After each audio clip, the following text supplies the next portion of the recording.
తెలంగాణ నీటి హక్కులను కాలరాస్తూ గోదావరి జిల్లాలను ఎత్తుకుపోయేందుకు ఏపీ ప్రభుత్వం కుట్రలు చేస్తుందని ఆగ్రహం వ్యక్తం చేశారు మాజీ మంత్రి హరీష్ రావు.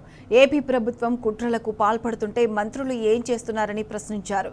ఎలాంటి అనుమతులు లేకుండా 80,000 కోట్లతో నిర్మించ తలపెట్టిన బనకచెర్ల ప్రాజెక్టుకు కేంద్రం 50% నిధులు, మిగతా 50% ఎఫ్ఆర్బిఎం పరిధి మించి రుణ సమీకరణకు ఏపీకి అనుమతించడం అన్యాయం, అనైతికమని హరీష్ రావు అన్నారు.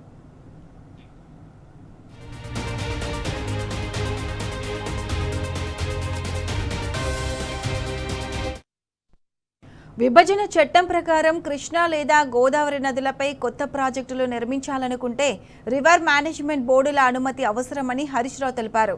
అందుకు విరుద్ధంగా రాష్ట్ర పునర్విభజన చట్టంలోని నిబంధనలను ఏపీ ప్రభుత్వం తుంగలో తొక్కుతుంటే అడ్డుకోవాల్సిన కేంద్రం నిధులిచ్చి సహకరించడం దుర్మార్గమని మండిపడ్డారు.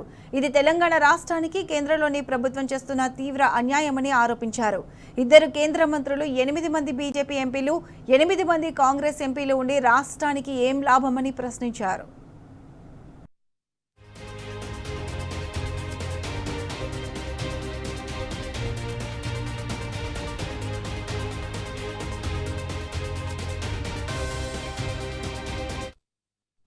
కాళేశ్వరం ప్రాజెక్టు విషయంలో పవర్ ఫైనాన్స్ కార్పొరేషన్ నుంచి రుణం తీసుకుంటే ఎఫ్ఆర్బిఎం కింద రికవరీ పెట్టారని మాజీ మంత్రి హరీష్ రావు గుర్తు చేశారు.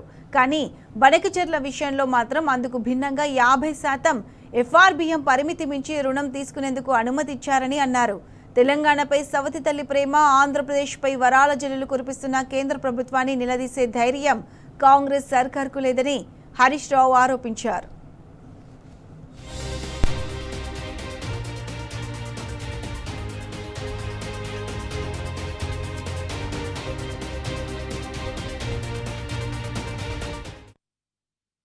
నాటి సమైక్య పాలకులు పోతిరెడ్డిపాడుతో కృష్ణా జలాల అక్రమ తరలింపుకు ప్రణాళిక వేశారని మాజీ మంత్రి హరీష్ రావు ఆరోపించారు.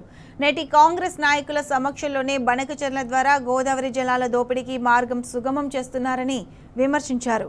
కేంద్రాన్ని నిలదీయలేరని, ఏపీతో పోరాటం చేయలేని చేతగాని ప్రభుత్వం వల్ల తెలంగాణ నష్టపోయే పరిస్థితి వచ్చిందని హరీష్ రావు అన్నారు.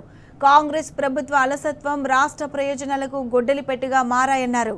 నీతి ఆయోగ్ సమావేశానికి హాజరవుతున్న సీఏ ఏపీ అక్రమ ప్రాజెక్టుపై సమావేశంలో చర్చించి ఏపీ జల దోపిడీని అడ్డుకోవాలని హరీష్ రావు డిమాండ్ చేశారు.